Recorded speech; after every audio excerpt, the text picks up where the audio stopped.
Ini adalah mobil yang sudah menuai komentar banyak banget dan sudah heboh di Indonesia. Karena ini adalah penantang baru untuk LMPV di Indonesia. Perkenalkan, Hyundai Stargazer. Mau tahu detailnya? Check it out.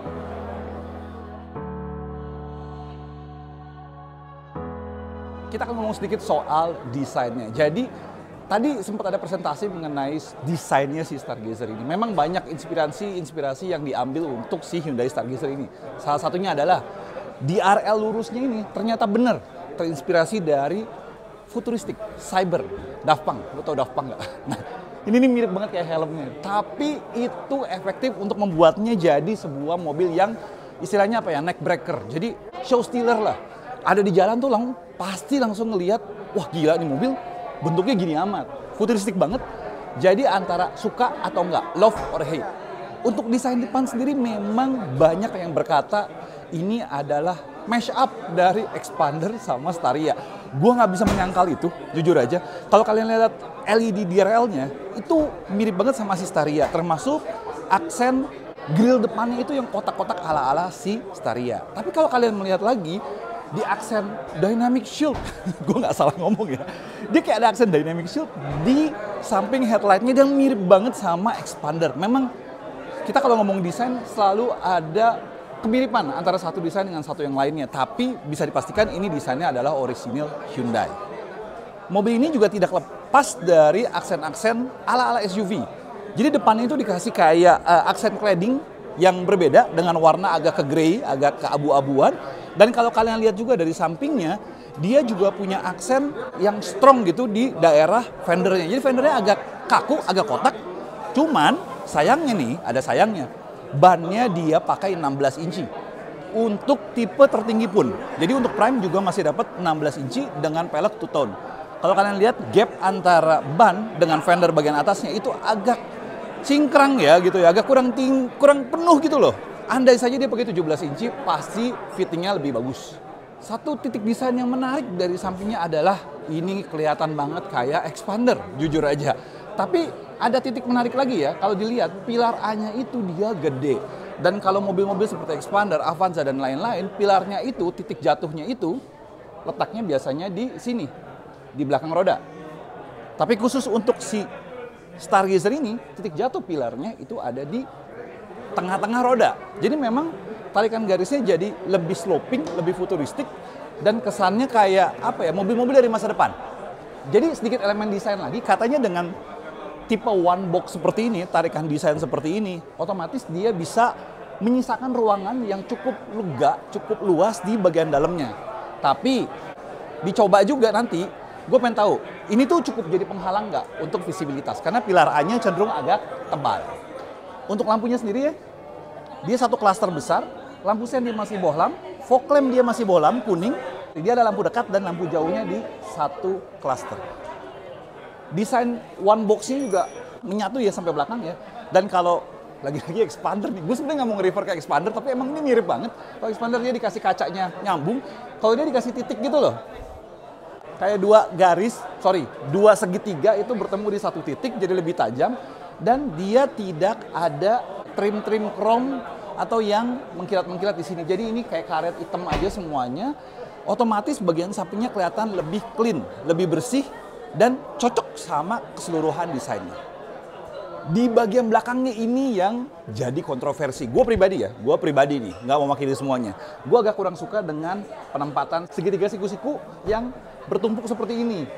Haknya ini bagus, tapi karena dia cuman tipis gini aja, dia butuh lampu untuk stop lamp. Lampu stop lampnya ada di kedua ini. Jadi kalau kalian injak rem, ini dua akan nyala. Sementara lampu sennya ada di sini. Dan ini masih bohlam.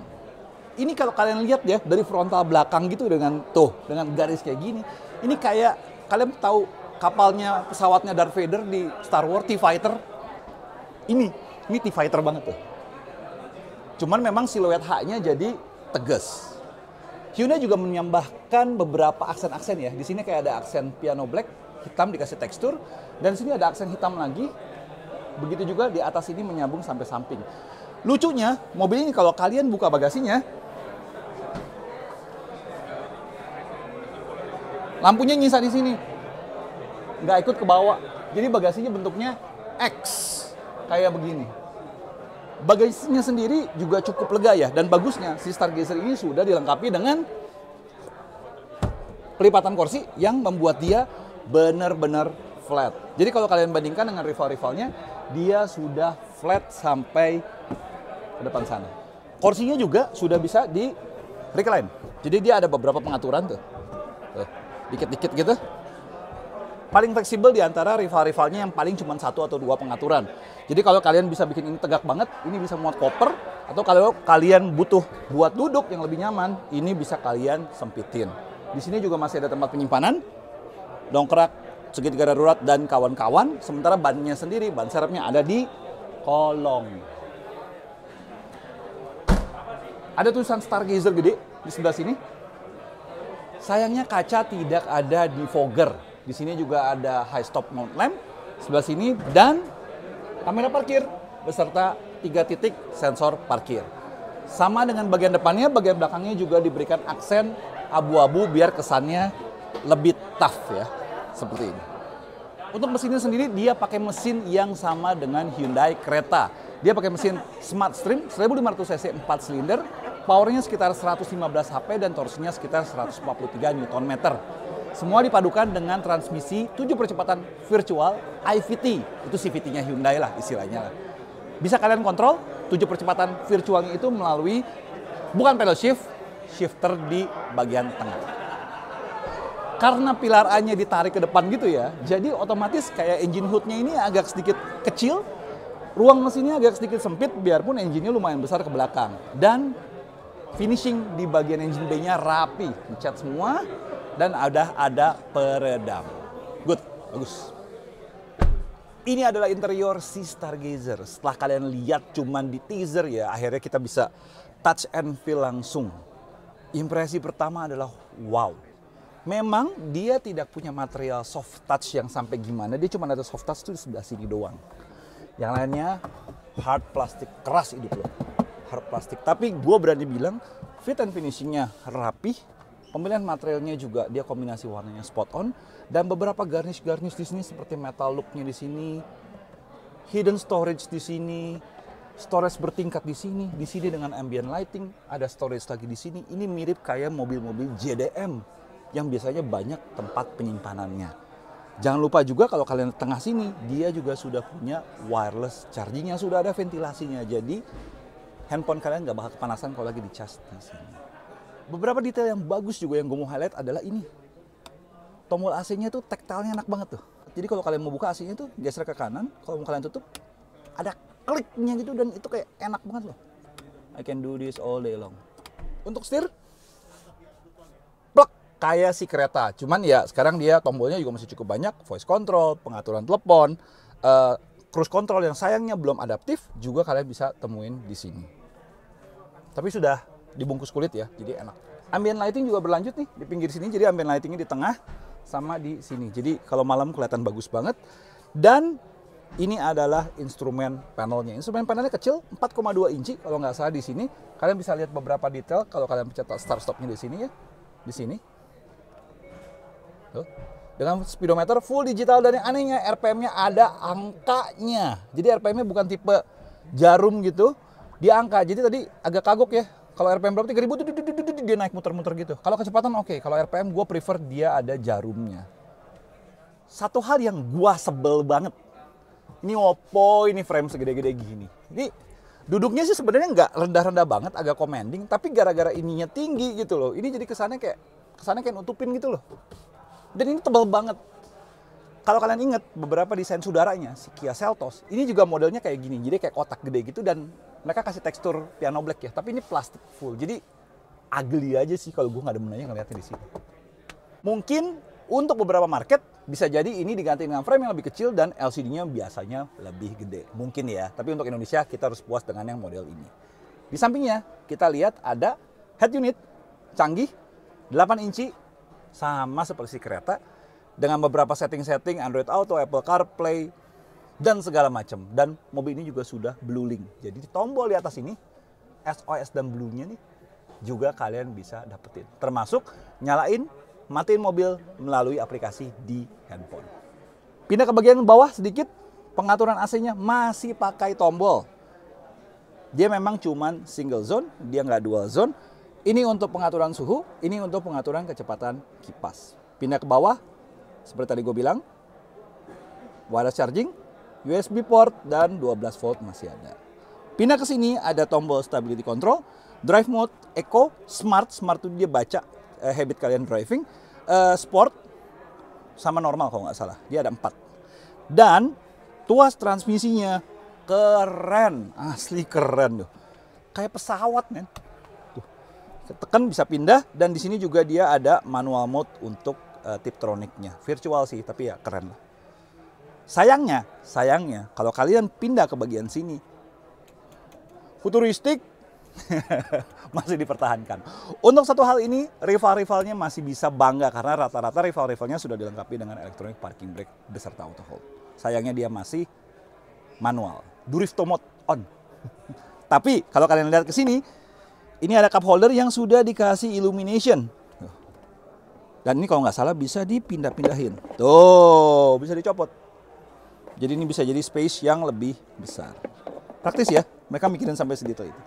Center console juga solid ya, kokoh tuh, nggak terlalu banyak gerak, nggak ada kunciannya, cukup dalam tapi nggak ada USB port atau 12 volt sama sekali. Jadi benar-benar cuma buat naruh doang. Untungnya dalamnya sudah dilapisin kayak material halus biar nggak terlalu beradu. Posisinya tingginya cukup, cuman gua harap sih ini bisa digeser gitu loh. Biar benar-benar tuh pas kalau gini kan sikunya agak kurang aja. Tapi si Stargazer yang Prime, ini Prime ya kebetulannya, dia sudah lengkapi dengan jok kulit. Kulitnya mungkin nggak sampai halus-halus gimana banget, tapi joknya lumayan empuk. Kalau kalian bandingkan dengan rival utamanya, si Expander, gue sedikit ngerasa Expander joknya sedikit lebih empuk dan sedikit lebih tebal. Kalau kalian lihat dari samping sini, joknya nggak setebal itu. Tapi untuk kenyamanan sudah lebih dari cukup. Baris keduanya si Stargazer. Kebetulan yang tipe Prime yang gue review ini adalah tipe yang pakai option jok captain seat di baris keduanya. Jadi nanti kita lihat yang bench ya di sebelah sana. Tapi yang pasti yang captain seat ini mewah. Lihat, posisi duduk enak banget, kaki bisa bener-bener selonjor sampai depan banget. Dan gue suka nih, dia kasih kayak bertingkat gitu loh. Expander juga ada kalau nggak salah deh tuh. Jadi bisa kalian taruh beberapa barang-barang. Cup holder, di sini ada sedikit soft touch material, empuk-empuk dikit gitu. Desain ininya juga mirip kayak di depan, tapi tidak ada ambient lighting. Dan di sebelah kiri, di kirinya doang ya, dia sudah ada meja. VW Touran deh kalau nggak salah, terakhir kali yang ada meja kayak gini. Ini cuma bisa maksimum 3,5 kilo, jadi jangan naruh yang berat-berat di sini. Dan ini gampang banget tuh, tinggal ditekan gitu aja. Bagus, rapi banget. Kenapa ada di sebelah kiri? Katanya sih, bos kan biasa duduk sebelah kiri, nggak di belakang sopir. Jadi bosnya bisa kerja sambil disupirin ke kantor. Sejauh apa slidingnya si Stargazer ini? Ini untuk versi captain seat, dia bisa jauh sampai segini. Lihat, ini tadi lumayan jauh ke belakang ya. Kaki gue masih nyisa banyak banget. Headroom, gue 174. Gila lega banget ini. Ini berkat atapnya yang tarikan garisnya yang one box. Jadi dia tarik garis dari depan ke belakang, gitu kan. AC-nya nongol di sini doang, tapi di sininya jadi bersih sampai belakang, sehingga kelegaan ruang lebih kerasa. Dan satu lagi, mobil ini secara dimensi sedikit lebih lebar daripada rival-rivalnya. Otomatis kelegaan kabin di bagian baris kedua ini gue bilang lumayan unggul ya. Plus, ada satu hal lagi yang gue notice ya, door trim lah ya, dia agak nyelesek ke dalam, jadi bener-bener lega gitu loh. Dari titik ini ke titik ini tuh benar-benar dimaksimalkan sama dia. Nanti kita akan lihat versi yang kursi 3 baris, yang 3 orangnya itu seperti apa. Nanti ya habis ini ya. Sebelum pindah ke belakang, dia masih ada 2 USB. Di sebelah sini, ada tempat penyimpanan lagi di sebelah sini. Dan lantainya nggak rata ya. Kenapa dia kayak ada jendolan di sebelah sini? For your information, tadi gue sempat ke pabriknya dan lihat assemblingnya si Stargazer ini. Dan ini di bawah sini adalah tangki bensinnya. Jadi makanya dia agak kayak nonjol begini dan kursinya nggak memanjang ke bawah. Jadi kayak di atas tumpukan beginilah. Kita ke belakang, gampang kok.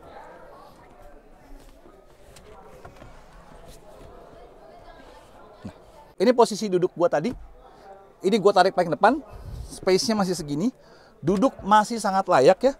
Ini tuh masih sangat layak. Dengan gua tinggi 174 masih ada sisa sedikit di sini. Ini gara-gara ininya melengkung. Kalau duduknya agak lebih tegakkan dikit sebenarnya lebih lega. Tapi kalau ini kita mundurin, kaki memang nempel. Tapi di sini kalian masih bisa dapat tempat penyimpanan, cup holder, tempat penyimpanan, dan 12 volt soket untuk ngecas. Kalau ditanya, legan mana ini sama rival-rivalnya? Kalau gue bilang 11-12, agak-agak mirip. Cuman karena ini captain seat, kesannya jadi lebih lega. Oke. Ini adalah versi yang 8-seater. Jadi dia dilengkapi dengan bench, bukan captain seat seperti yang versi satu lagi. Posisi duduk masih sama. Kalau gue bilang ergonominya dengan si versi captain seat, dia masih sama, kaki masih bisa selonjor, legroom sangat memuaskan di baris kedua ini, headroom nggak usah ditanya, dan lagi-lagi pengaturannya juga enak. Dia bisa sampai sejauh ini ya, bisa sampai sejauh ini, sampai reclining juga bisa jauh banget. Tuh, bisa segini atau bisa segini. Gue sebenarnya curiga, ini mobil kayaknya terinspirasi dari rival utamanya, si 3 berlian expander. Karena tuh, sampai armrestnya aja ya, ini mirip banget. Sampai lokasi ininya juga mirip banget tuh nariknya. Beda di material doang. Ya boleh lah, niru-niru kalau ujung-ujungnya jadi produk yang bagus. Amati, tiru, modifikasi, ATM, sah-sah aja. Sayangnya dengan semua kesan futuristik yang ada di luar dan di dashboardnya ya, AC-nya kayak kapsul. Gini banget. Dia ada 4 lubang ya ventilasinya, tapi tombolnya begini banget gitu loh. Coba dikasih tombol yang proper dikit nih kayak, aduh tek. Tektalnya sih enak, tapi tek banget gitu loh. Kayak nggak banget aja, kurang aja gitu kalau menurut gua sih. Cuman baik lagi, karena dia letaknya agak tinggi, dia nggak menghalangi pandangan sama sekali. Jadi letaknya nggak di sini, dia di atas. Jadi kita pasti akan melihat ke depan. Nggak peduli di sini. Satu inspirasi desain lagi yang gua juga pelajarin baru-baru ini adalah dia ngasih waistline tinggi. Kalau kalian ingat, mobil-mobil Jepang ya biasanya ya, mereka akan ngasih kaca yang lebih lega, lebih luas, visibility bagus. Tapi untuk mobil ini, mereka kasih garis bahu ini dia tinggi banget. Jadi kalau gue duduk, dengan postur gue aja ya, ini garis bahunya benar-benar nyaris ke bahu gue. Katanya sih, kata mereka, konsep ini membuat kita kayak merasa dilindungi. Feel secure. Alah. Ayo, siapa yang feel insecure, coba naik mobil ini. Untuk pelipatan juga nggak usah khawatir, dia masih 60-40 dan dia sudah tip and tumble. Jadi untuk akses keluar masuk ke baris ketiga sangat mudah. Sedikit detail yang bagus kalau menurut gue ya. Jadi di bagian sebelah sini tuh dikasih kayak hand grip. Tuh, ada coakan gitu, jadi kalau kalian masuk itu kalian pegangan dari sini buat masuk ke baris ketiga. Bagus. Pay attention to detail itu mencerminkan bahwa mereka memikirkan produk ini benar-benar panjang gitu. Perencanaannya bagus. Selain fitur-fitur entertainment seperti Android Auto, Apple CarPlay yang sudah standar, dia juga sudah dilengkapi dengan fitur-fitur safety yang on par dengan Toyota Veloz. Dia sudah punya forward collision warning, bisa ngerem sendiri. Dia sudah ada blind spot monitoring system, sudah bisa baca titik matinya lah ibaratnya. Rear cross traffic alert, dan dia juga sudah punya stability control dan lain-lain. Jadi, udah pantas belum disandingkan dengan rival-rivalnya? Nah, setelah kita lihat detail-detailnya, kita juga dapat kesempatan untuk first drive si Stargazer. Rasanya kayak gimana? Apakah menyamai atau bahkan melebihi rival-rivalnya yang ada di pasaran saat ini? Check it out, first drive-nya. Nah, sekarang kita tes di jalan raya. Seperti apa impresinya ya? Rutenya sih sebenarnya jalanan beton ya, di sekitaran pabriknya Hyundai di Cikarang. Kita langsung coba. Ya seperti tadi gue singgung di sirkuit, keheningannya bagus dan surprisingly bantingannya juga dia empuk tapi pas gitu loh. Jadi kekakuannya masih bisa dijaga, tapi dia peredamannya juga cukup baik. Dan ini terlihat banget kalau kita coba mobil ini pas nikung. Gue agak suka nikung. Alah. Kita lihat ya, di depan ada tikungan. Lihat dulu trafiknya seperti apa. Oke, masuk. Tuh, bodi belakang memang agak sedikit ya. Tapi begitu kita balikin lagi, dia langsung diem. Itu fun sih, lumayan seru sih. Dan gue jujur ya lebih prefer ini daripada setupnya suspensinya si kereta. Kalau kereta masih agak kayak apa ya, lambung gitu loh. Kalau ini kayak pas banget gitu ibaratnya. Nah, sekarang kita cobain beberapa driving mode-nya. Jadi yang tadi gue cobain itu driving mode yang normal ya. Ada eco, nggak usah dicoba lah ya. Sekarang kita cobain si sportnya. Seperti apa? Rolling speed 20, kita gas. Ada jeda dikit ya, sebenarnya dari CVT-nya dia ngeraung banget. Udah 90 dan 100. Agak melambat dikit karena di depan ada mobil ya. Tapi responnya jadinya cepet, agresif lah ibaratnya lah. Dan pembobotan setir kalau kita pakai mode drive mode yang di sini, itu pembobotan setir juga kerasa jauh lebih berat. Jadi kayak lebih antep gitu loh. Ada juga satu driving mode di sebelah sini. Jadi kalau kita geser situas transmisi di bawah ini ke kanan, ini juga jadi driving mode tapi setirnya jadi jauh lebih enteng. Jadi kalau mau full maksimal benar-benar pakai drive mode yang di sini. Ini tenaganya ngisi ya. Mid-nya lumayan, low-nya sih agak halus ya, tapi mid up-nya tuh lumayan. Ini kalau kita overtaking kayak gini di kecepatan 80-an dengan mudah. RPM sekitar 3000-an, 3500 tadi waktu kita tarik. Yang pasti mobil ini dalam kondisi apa namanya ya, jalan stop and go enak, akselerasi atau di tol gini juga enak. Wah, nggak sabar pengen minjem sih, jujur aja buat bawa jalan jauh nih. Pasti enak banget. Nah, ini jalanan agak jelek ya, tuh. Dia meredam dengan baik, agak ngayun dikit banget, tapi habis itu dia pek gitu. Jadi refinement-nya, wah, ini expander punya lawan kuat ini. Tuh. Bantingannya kalau di rata-ratain memang expander sedikit lebih empuk, tapi ini sedikit lebih kaku. Jadi mirip kayak versi refine-nya BRV lah. BRV kan lebih gedubrak, ini nggak terlalu. Tuh. Putar balik sih memang agak jauh sih ya sebenarnya, tapi kompensasi dari wheelbase-nya yang panjang. Nah, kita cobain lagi di jalanan yang agak jelek kayak gini nih. Dia agak ngeredam gitu, tapi anteng gitu. Enaknya tuh itu. Untuk feeling remnya juga enak ya. Dia lumayan bisa ditakar, nggak sampai Senin Kamis ngerem sekarang berartinya Kamis. Dan feeling setirnya dia ya memang cenderung enteng sih. Feedback juga biasa aja lah, khas EPS ya. Tapi untungnya tuh akurasi setirnya masih ya oke lah buat LMPV. Tapi baik lagi, kalau kalian pindah ke sport ya, dia jadi memberat secara gradually. Jadi feeling PD-nya, feeling napak mobilnya tuh masih dapat. Sekarang kita sampai pada kesimpulan si Hyundai Stargazer. Gue berani bilang, Hyundai berhasil melakukan penyempurnaan dari existing LMPV atau dari LMPV yang ada di Indonesia, disempurnakan dan lahirlah Stargazer ini. Dia punya desain yang neck breaking ya, yang atraktif biarpun orang antara suka atau tidak. Dia punya kelegaan kabin yang bagus, menyamai rival-rivalnya yang lebih lega. Dia juga punya refinement driving, suspensi yang empuk, kenyamanan, NVH yang bagus, dan ditambah fitur-fitur, terutama fitur safety dan fitur entertainment yang top of the class. Satu lagi, harganya juga cukup kompetitif, di mana harga paling tingginya masih sama dengan rivalnya si Expander. Jadi, kalau menurut gua, ini adalah LMPV to beat di Indonesia saat ini. Dia bisa jadi benchmark LMPV baru di Indonesia. Nantikan test drive lebih menyeluruh, karena kita akan coba pinjem dan coba jalan jauh ya. Gue mau tahu seberapa nyamannya, seberapa iritnya mobil ini kalau kita pakai jalan jauh. Thank you udah nonton, klik komen, saran, monggo, kritik, tekan tombol lonceng untuk tahu notifikasi selanjutnya dari Autonet Max. Klik like dan subscribe kalau belum subscribe. Thank you udah nonton. Audi sign off. Bye-bye.